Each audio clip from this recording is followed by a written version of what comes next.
Hello and welcome to another episode of the Lion and Liverbird podcast. Today we'll be talking about Liverpool's exploits in the opening game of the season. Liverpool were 4-2 winners against Bournemouth. Very exciting match, right? Especially in terms of the attack. But there are some concerns about defense from Liverpool's perspective, Adil. Yeah, so this was like a perfect advertisement for Premier League football, right? So you see Liverpool coasting, they're 2-0 up, and then suddenly you see the quality of Bournemouth come out with Antoine Semenyo doing extremely well with both goals. And he sent Ibrahima Konate back to Paris for that second goal. I don't know if you've seen it or not. And just a Yes. little, just to also discuss like what happened with Semenyo, he was racially abused, I think, by one person in the Was Liverpool. it the guy in the wheelchair, It was the Adil? guy in the wheelchair, and What the hell? yeah, and he's pointing vigorously at Semenyo. It makes no sense. Why would you do that, especially in this day and age? So rightly, Semenyo told this to the officials. There was a discussion with the referee and the two managers, and I believe the person was arrested. He was kicked out of the stadium. He was arrested. The bail condition, I believe, is that he's banned from every football stadium in England, which is good. I think he should be banned from attending any sporting event. So let's get back to the football now. Uh, and yeah, there's no place for racism in football, obviously. So the defense now, the thing is, we were so thought or caught up in attack, right? One mistake led to both goals actually. So the first goal from Semenyo, if you see, Dominic Szoboszlai tries to do this fancy flick in the middle of the park, and he misses it, or the players or the Bournemouth player catches it, and boom, it's a counter attack. Both our right back and our left back are there in the position, and obviously Bournemouth score. The second goal is something similar. Mohamed Salah tries to pass it to Szoboszlai, who slips on the edge of the box. Another counter attack. This time, Semenyo drives right through the heart of the defense. Van Dijk's going in one place. Konate is going in another place. Beautifully finished. He used Konate as a. He used Van Dijk, I think. Yeah, I think he used Van Dijk as a shield to block Alisson's view. So at that point, I'm worried. And a lot of the people who I was discussing the match with, they thought, okay, we're going to lose this because Bournemouth are on the ascendancy. And this is something that we saw also against Crystal Palace, if you remember. Like we were doing well, we were leading 2-1, and then they hit us back. They should have probably won the game in normal time. Bournemouth had their chances also. And this is the worry that we had. Now, to counter that, why this might not be that big of a worry, and this is something that Anish Slot also spoke of, is that we had a half-fit McAllister playing in the midfield with Soboslai. Soboslai is not a deep-line midfielder. Ryan Gravenberch should be back. He was missing because his partner gave birth. So that is one thing. Gravenberch will play as the third center back all the time. That's one. And the other thing is our two fullbacks decided to go gun ho and be crazy and attack. So I don't know if you saw, right? But Milos Kerkez was playing like an Alberto Moreno, John Anarisa region, but without all the talent, right? He was like, he was just going into tackles, crunching into people for no reason. He was trying a little too hard. And then with Frimpong, what the problem was that he's a very attacking right back, which obviously everybody knows. So he was overlapping Mohamed Salah. And I don't think it'll work out if both of them are so attack minded all the time. So you need to have that kind of balance. Uh, is it a worry? It is a worry because what we have now is so much attacking talent. Who's going to control the defense? But then I think once Ryan Gravenberch comes back, once Alexis McAllister is fine, I think we'll be okay in the middle of the park. Now, the other issues obviously are centre back issues. We sold Jarel Kwanzaa and we got a youngster in who people are calling as the next Paolo Maldini, Leone. Leone, yeah. He looks like a tank, man. Like he looks like a tank. But is he ready for Premier League football? And I think that's where Mark Gahey comes in. I think it's a very astute signing for Liverpool if it happens. He's I think 24 or 25. He won't cost us more than 40 million. He's an England international homegrown player, so that's obviously a huge bonus for us. And as we've discussed, he does really well in a Crystal Palace team that's punching way above their weight. So I think we will make that Gahey signing or at least another centre back because we need cover. And Schlott also mentioned that, this was the first game of the season. Uh, he will work on this. He's always done this before. He'll do it again and he'll fix this problem. But I just enjoyed that game of football, right? And it felt so amazing. Like it's late night here in India and I'm watching it. I'm like, oh my God, we're going to lose. And then Federico Chiesa, what a time to score the first Premier League goal of his career. And it's crazy. He scores and he runs to the corner and he's doing a knee slide. And there was talk about Chiesa being sold, and now he's saying, "No, I'm staying. I'm going to fight for my place at Liverpool." So great. And then obviously Mohamed Salah doing the Mohamed Salah bit and scoring another goal on the opening day of the season. Okay, huge shout out. I know we'll discuss this, but a huge shout out to Hugo Ekitike. He looks like a really smart player. We saw that in the Community Shield when he scored, and then in this game also, he made a really smart and interesting run, and he asked McAllister for that pass. Obviously, he got a little bit lucky with the ricochet as the ball went in between the defender's legs, and then he scored. But it's great, and he's so strong in the air. He's a big, strong lad. He can hold the ball up. He's got great feet. He drops back in the midfield a lot of times. He's almost reminding me of Bobby Firmino and Fernando Torres. It's uncanny. And the greatest part is he doesn't go offside. Like a number nine for Liverpool is not going offside. Darwin Núñez, please, you don't have to do this. You didn't have to do this. And he's not going offside. He's in link with all these players. It's amazing. So I can see why people wanted to sign him. And yeah, I think he's going to be a star for Liverpool. I think absolutely right. I think we've been talking about how Ekitike is a great player. You don't probably need to spend the money on Isaac. I don't know what you guys are going to do, but I think you talked about a very interesting thing, right? He is smart. He's like physically pretty interestingly tall and strong, but he has like the feet of like a playmaking winger.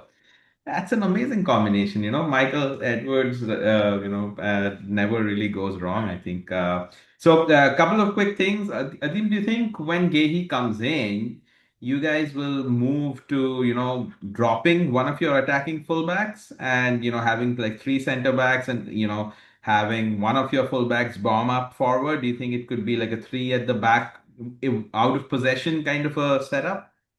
No, there are two things that could happen. One is that we play both our attacking fullbacks and three centre backs, and we have two forwards. But I think what most likely will happen is that there will be a rotation between Van Dijk, Gehi, and Konate.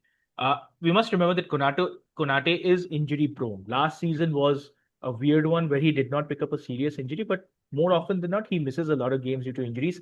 He cannot play two games every week. Van Dijk is at an age where he cannot play two games every week. So Mhm. you'll see a kind of rotation. I think Gehi, if he comes in, will play a lot of the cup games and the Champions League games. Van Dijk will be rotated, and so will Konate. I don't think it's possible for those two guys to Makes play all the sense. games. Yeah, so it's a big risk. Makes sense, makes sense. And the final thing I want to talk about is, of course, you have your concerns about the defense, but I think your attack is so good going forward. I think a lot of the games are going to be high scoring, and Liverpool is inevitably going to come out on top because they just have better quality. And just to give a basketball analogy, right? Because in basketball you have, so many points. Usually, I think, statistically, the better team always comes out on top. You very rarely have a big upset. It's kind of the same thing. The more, number of goals you have in a game, you'd expect the better team, which is Liverpool, to come out on top. Let's see. But I mean, it's exciting nonetheless. Yeah, I hope it's not like the Luis Suarez, Daniel Sturridge season. We were scoring goals for fun and then we lost out just because of trying to chase a goal difference against Palace. That's my big concern. But we'll see. And it rounds up really well because you spoke about Isak coming in and how you think we don't need him.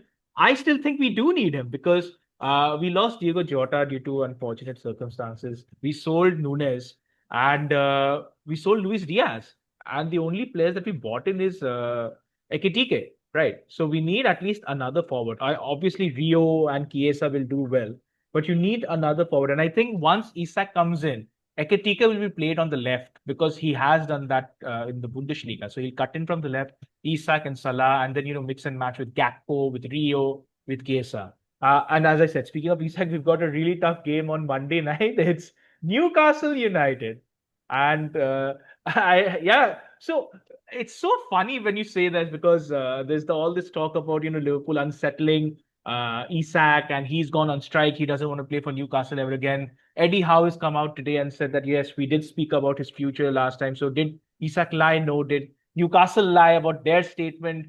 Yes. It's so terrible. It looks like those teenage love stories where the jilted lover is writing about his ex, and the ex says, "No, no, you're a liar." Uh, it's not something, as I said, that Liverpool get involved in. I mean, this is terrible all around.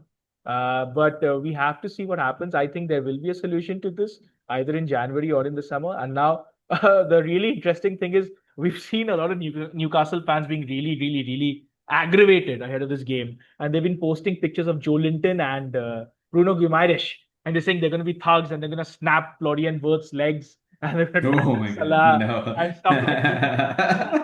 And in jest, the Liverpool fans have, set up photos of Cody Gakpo wearing military gear and all that. Like Gakpo is ready for the fight and this and that. So That's always fun yeah, banter. so it's a Monday night game. It's at St James's Park. There is so much animosity Oh my between the God. fans. Isak will not be playing. Liverpool have defensive issues. Newcastle drew against a 10-man Aston Villa side. So it has all the makings of being either a blockbuster Premier League game or a drab nil-nil. And it is to be seen what happens. I hope it's going to be an amazing game. I just hope it's going to be fun and not a lot of red cards and stuff like that. Yeah, it's definitely going to be fun. I think Liverpool will win. But Adeem, what do you think about Newcastle's weird situation, right? They are in the Champions League, but this particular transfer window, it's been failure after failure for them in terms of trying to convince players to join them, right?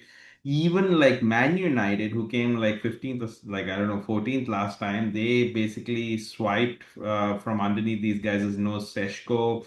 I think Mbomo, Konya, all of these guys, right? Nobody wants to go to Newcastle. What should they do now? Should they just assume that, hey, this is our position in the league, or should they throw like crazy Saudi money? No. So this is the really weird thing. You've seen that Newcastle had a pretty decent side. Like before the Isak saga, if you said that Newcastle is a good team, yes, they have. They broke their curse of not having a trophy for so many years. They're in the Champions League. They have a very decent manager, and they just can't bring anybody in. It's shocking. Now, I'm not sure, but I've read somewhere that Eddie Howe is in charge of the transfers also and the negotiations. And I don't think they Hmm. have a proper sporting director or a director of football. I'm not sure. I've read this somewhere. If that is the case, that's a terrible indictment of how, and it shows that one manager can't do everything. This is not the kind of football that was 20 years ago when Alex Ferguson did everything on his own. You need help, and you've rightly said so many players have rejected them. Right? It's insane. Like the list goes on. Ekitike apparently also rejected them. So and I don't know. They had plans to play Ekitike and Isak together. Now they're saying that no, if we got Ekitike, we would have left. We would have allowed Isak to go. It's so muddled up in Newcastle.